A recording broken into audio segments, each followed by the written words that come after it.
What is up, guys? Bruin Steel here. Welcome back to another WWE broadcast. I'm your host, Bruin Steel, and I'm once joined by Canadian Yorker. And today we are recapping the WWE Friday Night Smackdown that took place May 10th, 2024, and it took place in Pennsylvania. And it is the road to the King and the Queen of the Ring pay-per-view, which is in a couple of weeks. How are you doing today, Canadian Yorker? I'm doing really well. How about yourself? Good, awesome, and we saw the results of Backlash. Backlash was great. We saw Cody Rhodes retain his undisputed WWE Championship against AJ Styles, and let's get started talking about this SmackDown, which, by the way, it is the Road to the King of the Queen pay-per-view. So we got a bunch of King of the Queen tournament first rounders matchups. We saw a whole bunch of matches for the King and the Queen on Raw earlier this week. But now we're on SmackDown. We got some more. But to start off the show, we got Nick Aldis announcing the American Nightmare, Cody Rhodes. And Cody Rhodes comes out, and Nick Aldis said that he heard what Cody Rhodes said. He said that, oh, you want to be a fighting champion. And he said that he has already determined his next challenger for King and the Queen of the Ring pay-per-view. And what you know, out of nowhere, it is Logan Paul, the United States champion. Logan Paul will be Cody Rhodes' next challenger. And the two of them had a pretty quick segment. Obviously, there's somewhat history between the two, but we have to see what happens. A little bit trash talking between the two. It was first announced that it was just gonna be for the undisputed WWE Championship, but today we just saw the news that it might be a title for title, so winner take all. But we have to see more information on that. But basically, it just says Logan Paul said he had the best rookie season. It's just like Logan Paul talking about his career, and then he had the best rookie debut. And it just shows them how great of a heel he is. People booing him. Cody Rhodes called him a loser or whatever, a dumbass, and basically that ends the segment. So it's going to be Cody Rhodes versus Logan Paul. Like I said, it's champion versus champion. I think that means the winner take both titles, whoever wins. But we have to see what happens. I don't know how I feel about this decision. We've seen so many title for title matches. If you guys don't know, right after WrestleMania 34, Kofi Kingston was the new WWE champion, where Seth Rollins was the new Universal champion. They challenged each other for a title for title match, winner take all, but then the match got interrupted. So that was a best decision because I don't think it was the right decision to do a title for title. So obviously it was the disqualification. And I just feel like this is not a good time to do a title for title match. There might be some weird interference in this match. I think it's just gonna be a disqualification. Um, um, Somehow. So maybe Logan Paul cheating or something or some way. But I have to see what happens. So. What are your thoughts on this Logan Paul and Cody Rhodes segment, and any thoughts on this matchup at King and the Queen? Man, it just doesn't make sense. Why do a unification match between the U.S. the U.S. National Championship and the World Heavyweight Championship that Cody Rhodes fought and clawed for 2 years to get his hands on after beating Roman Reigns? I mean, what is the WWE doing? What are they doing? Why are they doing this? And for this to happen, it just doesn't make sense. It makes sense if someone else would be the challenger and not Logan Paul. Logan Paul should have his own challenger, for King and the Queen of the Ring. Um, Logan Paul needs a new challenger. Excuse me. So for him to go after Cody, for him to be challenging Cody, it just doesn't make sense.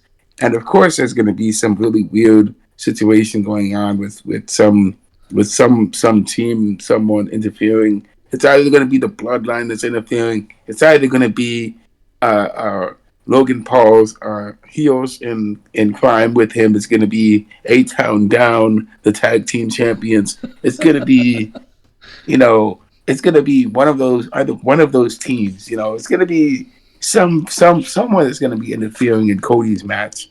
It just doesn't make sense.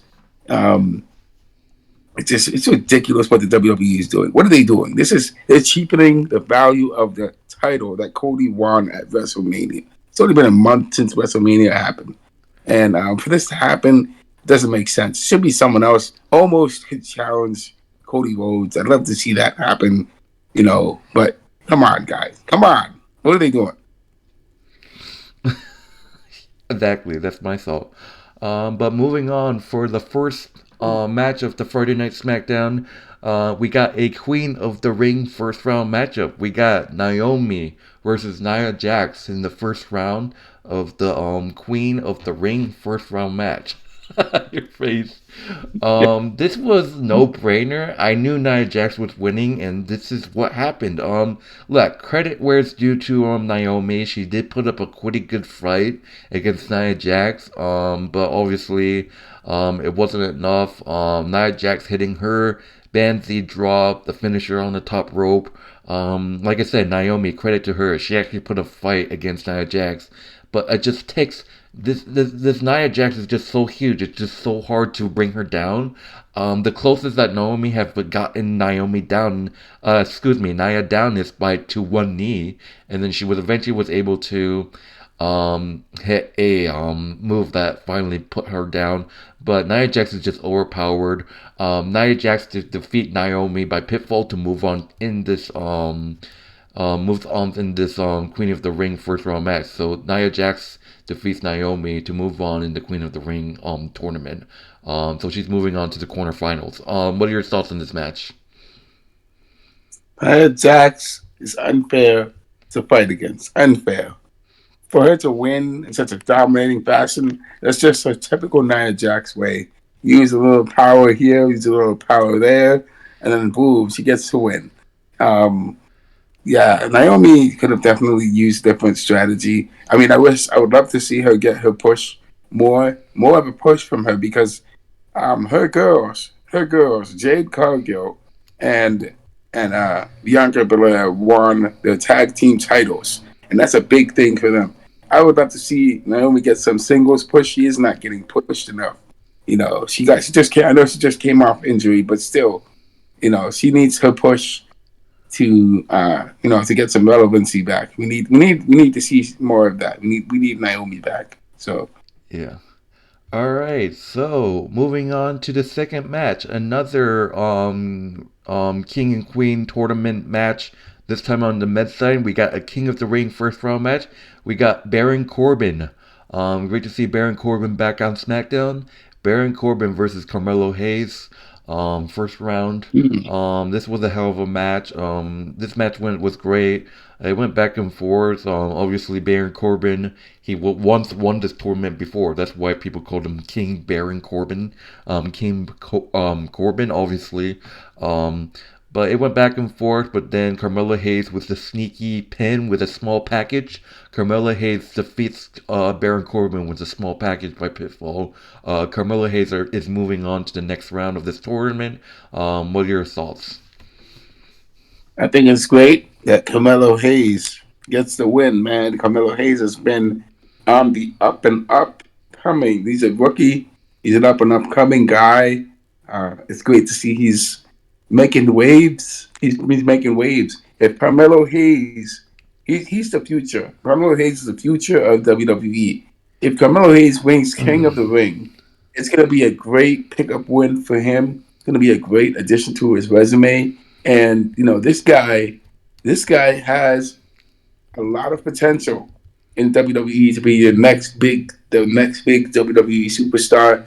Once he gets another title opportunity, gets another title chance, it's gonna be great to see him go and to see him get his championship running skills running. I mean, this guy has a lot of potential. I like what I'm seeing from him. All right, so moving on. Just want to mention that Randy Orton made sent a message to Tonga saying that they took out Kevin Owens. They said that Randy Orton said that he doesn't matter if Tonga's in this tournament and he's safe on the other side. He feel like they're gonna come across. Imagine Randy Orton versus Tonga. His problem is that Tonga's getting his ass whooped. But moving on to the next match, we got another Queen of the Ring first round match. We got Pimper Niven and her tag team of Chelsea Green. Pimper Niven with the singles match against Jade Cargill. So we got Jade Cargill versus Pimper Niven. Powerhouse matchup right here.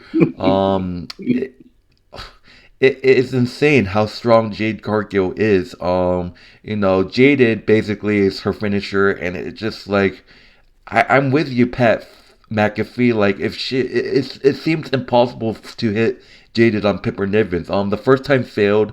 This is the first time actually we've seen Jade Cargill it's like in trouble. Like Jade Cargill against Pimper Nivens. Jade was struggling. Like it looked like Pimper Nivens was in control. There was a running senton. It was Pimper Niven was dominating in the match. Like I said, this is the first time we've seen Jade in jeopardy in a singles match. But I don't blame it because Pimper Niven, she's a strong lady. She's huge. I mean, like, I think any skinny woman would be scared to be in the ring with Pimper Nivens. If you guys don't know, her name used to be Dewdrop, so it's like a name change. But at the end, stupid fucking bitch. Chelsea Green tries to ruin the match with interference, but so I'm glad that Jade Cargill punches her sorry ass fucking face and took her out. And then Pimper Niven, Jade Cargill was able to lift Pimper Niven way up in the air. Incredible strength, like I said, and was able to hit Jaded. Jade Cargill defeats Pimper Nivens in the first round, and Jade Cargill is moving on, and that will set up a amazing. This is interesting because in this quarterfinal match, you got Nia Jax versus Jade Cargill. If you guys don't know, Jade Cargill will be facing Nia Jax, and if you guys don't know, these two faced off at the Royal Rumble where Jade eliminated Nia quickly. So I'm hoping maybe Nia is looking for revenge. So that's gonna be a banger of a match. But Jade Cargill Oh defeats Pimper wow! Niven by pinfall. What are your thoughts on this match? Wow. That is exciting. That's interesting because I think I would say, as far as the strongest woman in WWE right now, it it can possibly be just Nia Jax being number one, and then Pimpin Nivens, I say, is number two in terms of strength. This is just in terms of power rankings right now. Um, Jade Cargill probably would be like in three in terms of power rankings. Now, I'm just saying that as terms of from my observation, and for her to actually go against Nia Jax now, this is going to be a hard hitting match, like it was for Rhea versus Nia. Rhea versus Nia Jax was hard hitting, and Rhea, I would say, she was struggling against Nia Jax, and it was really tough for her. It wasn't one of her. It was probably one of the toughest matches she had. Now for Jade, Jade is younger and Jade is stronger. She can definitely lift Nia and do damage against Nia Jax. Jade definitely has a lot of muscle on her because she does a lot of bodybuilding. But she's really quick on her feet. Um, so for her to go against Pippa Nivens was something. Um, she definitely did her damage. Um, but man, it's gonna be an interesting match between the both of them, and we're gonna have to see how it goes. I'm quite interested to know how things are gonna be going into that match. Alright, so moving on. Obviously Shinsuke Nakamura is back to his ways in the backstage segments in Japanese. He said that he's on SmackDown, no one is safe, so we have to see who he goes after. It kind of makes sense that he's gonna go. I mean, like I said before, I'm sick of the whole Shinsuke Nakamura and Cody Rhodes feud.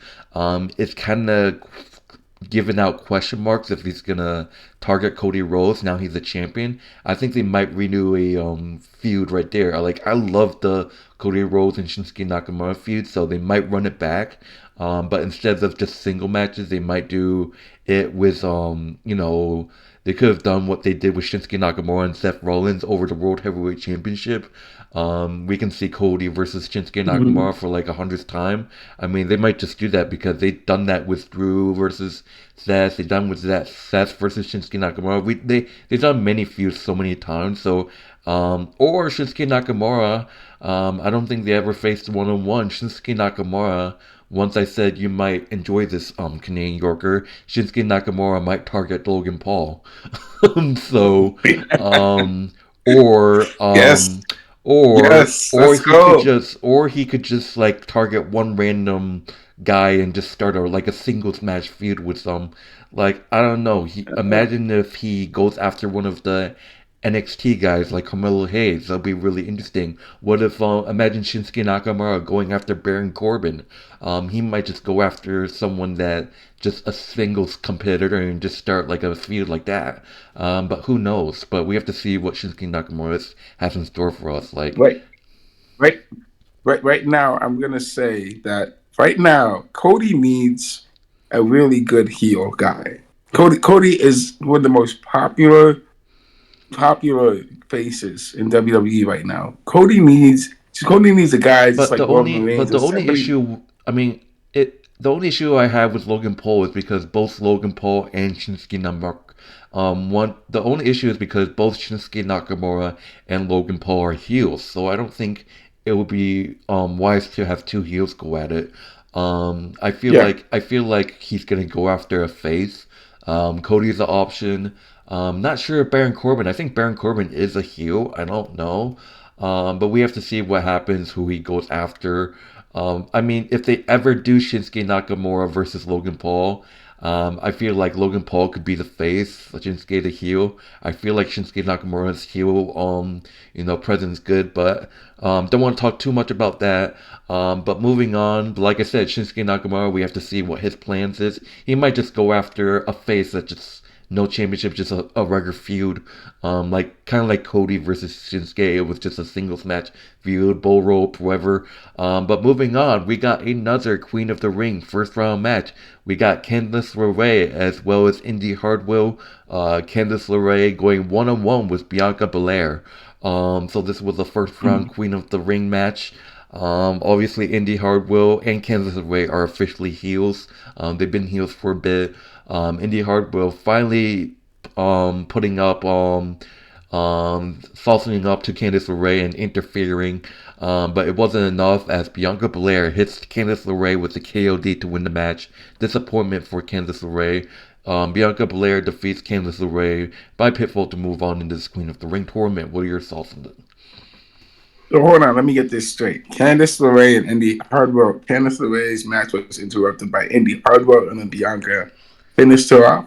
Yeah, so Indy Hartwell ran interference, but because of she did do a cheap shot on Bianca, but Bianca Belair was able to get the win. Interesting. Okay, so I mean, Bianca's moving up to the next level, the quarterfinals. So it's great to see.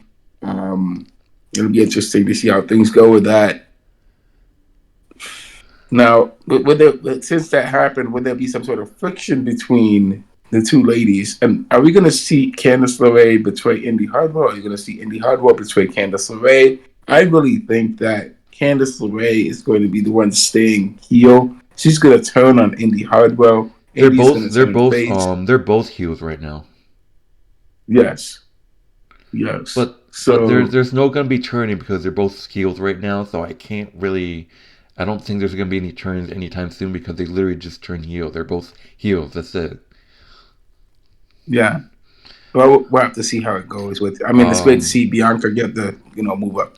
So all right, moving on. We see the bloodline hanging out. We got Solo Sokola. We got Tama Tongo and his brother who helped him and Solo win their match against Kevin Owens and Randy Orton, and then Paul Heyman comes up and said that Roman Reigns is the wise man.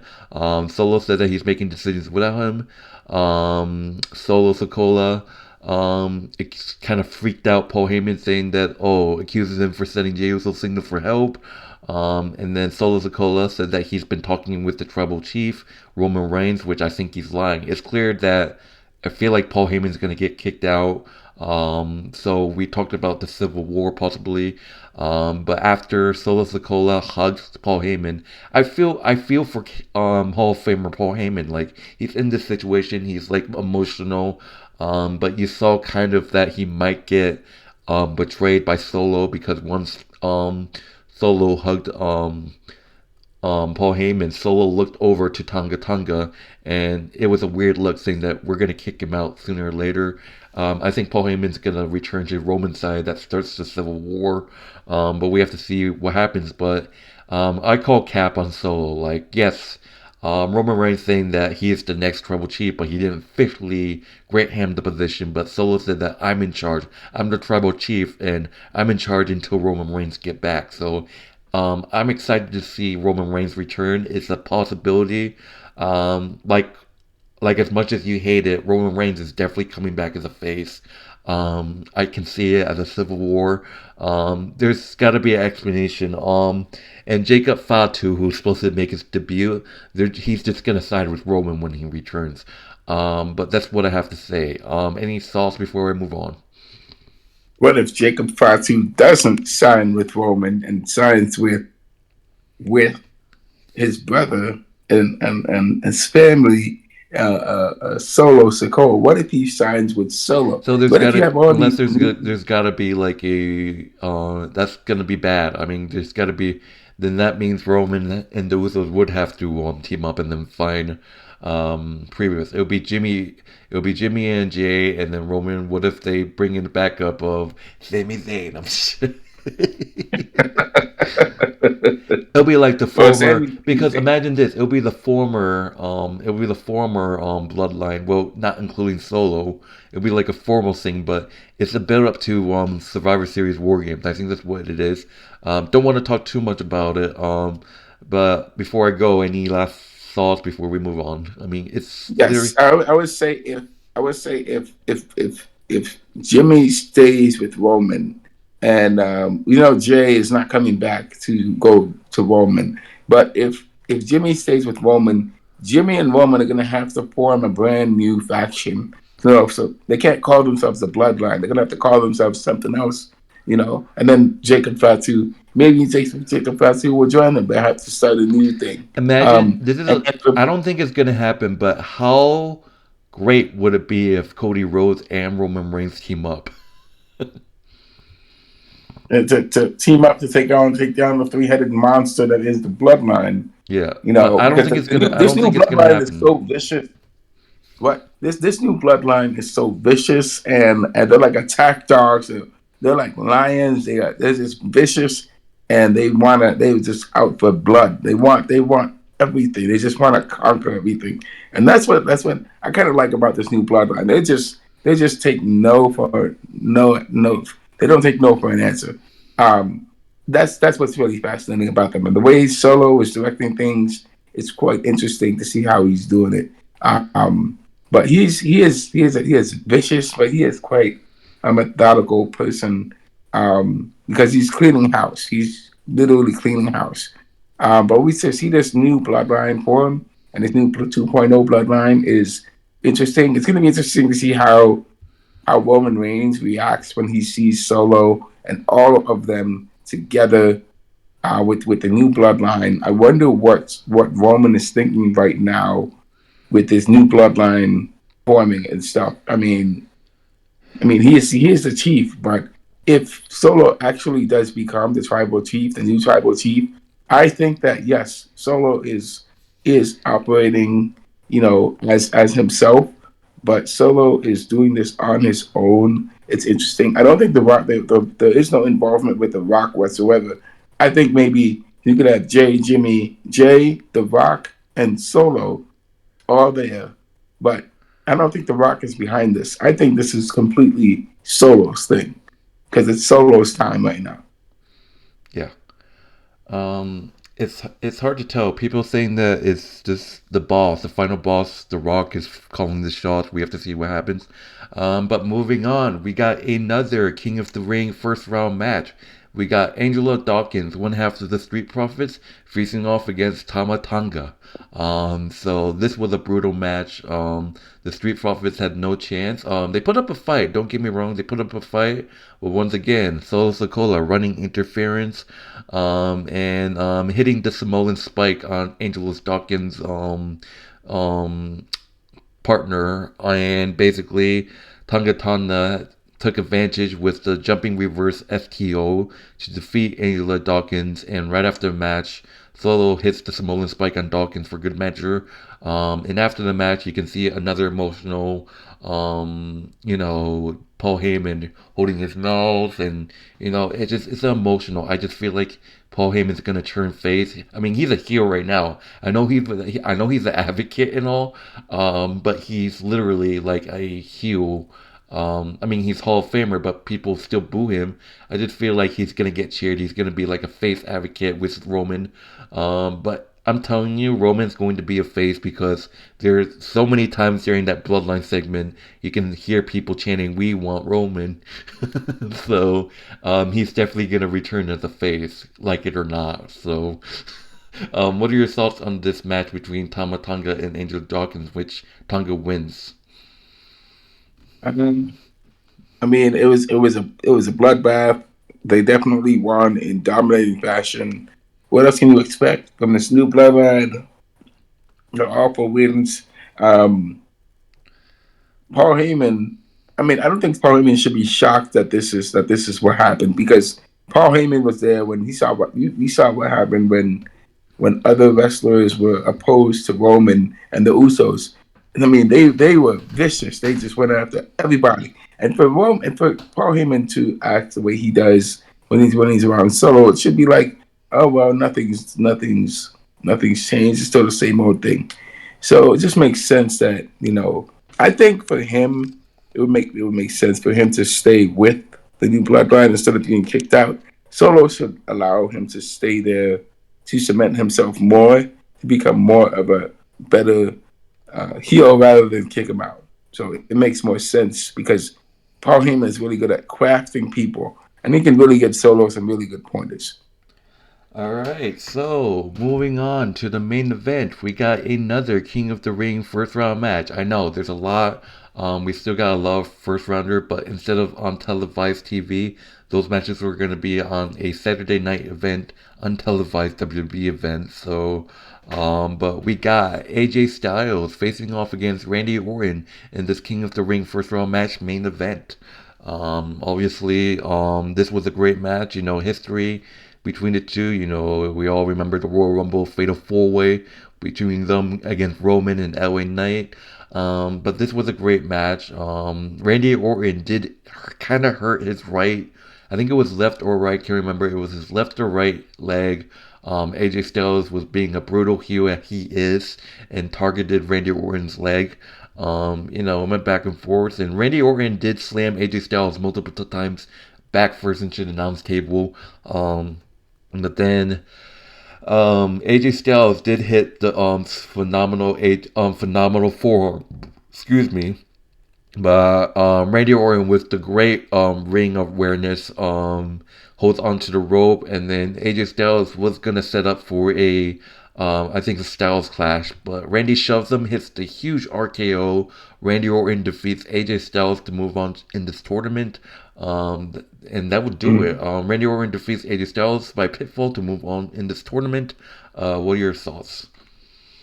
We're setting up for a good matchup between Randy Orton and Tama Tonga, of course, because Randy Orton wants revenge against Tama for his um, beating up Kevin Owens. So it's going to be really interesting to see how it goes between Randy and Tama Tonga. It's unfortunate that AJ Styles is not able to continue wrestling. Um, AJ Styles is such a versatile. He's so versatile as a wrestler. The man has so many moves that he could do to beat anyone. he knows a lot of moves, but unfortunately, he's not able to use all of his moves because he's older now, so he has to retire some moves. Um, and you guys know what I'm talking about um, online. You know what I'm talking about. But so AJ Styles is like such a great wrestler, but Randy knows how to get the job done. He knows how to finish matches. And his RKO, man, he's had that thing. He's had that move for years, and it's still so effective. It can knock you out cold. I mean, it's a powerful move. All right, so that would do it for the SmackDown. Like I said, it is the Road to the King and the Queen pay per view, and we're gonna see a bunch of matches, and I can't wait to see who's going to be the King and Queen. And all I can say is go Mm-hmm. Tiffany Stratton. She has a match in the Saturday night event against Mi Chan. So if she does win that, she will face Bianca Belair, which will be a test. But I would do as much as I want to call Tiffany Stratton queen. So I am cheering for Tiffany Stratton to win the whole thing, and so I can call her my queen. so, so, but I don't know Well, if she's let's see. gonna win because Bianca might be an issue, and then obviously. Jade obviously is the favorite. I could see Jade winning, but we have to see what happens. But I would do anything if Tiffany Stratton wins the Queen of the Ring tournament. That'd be awesome. She What deserved, if she like did? I If said, she deserved the world championship. And like I said, it's just too early for her every time. I said that when she was in the Elimination Chamber match, too early. She just kind of came to the main roster. It got to take time. And people are saying that she deserves the Money in the Bank briefcase this year, and I agree. She deserves the Money in the Bank briefcase, and that's her time to become a world champion and have a great reign.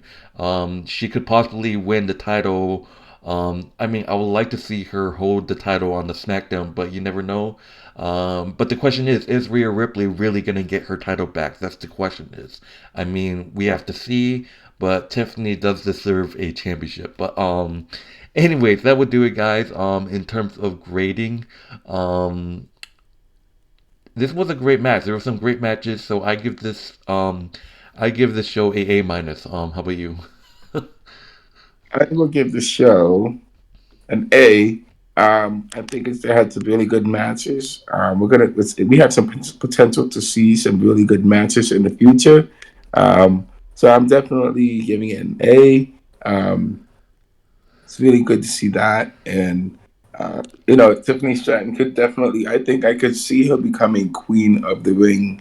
Like you said, I mean, any of those women are deserving of it.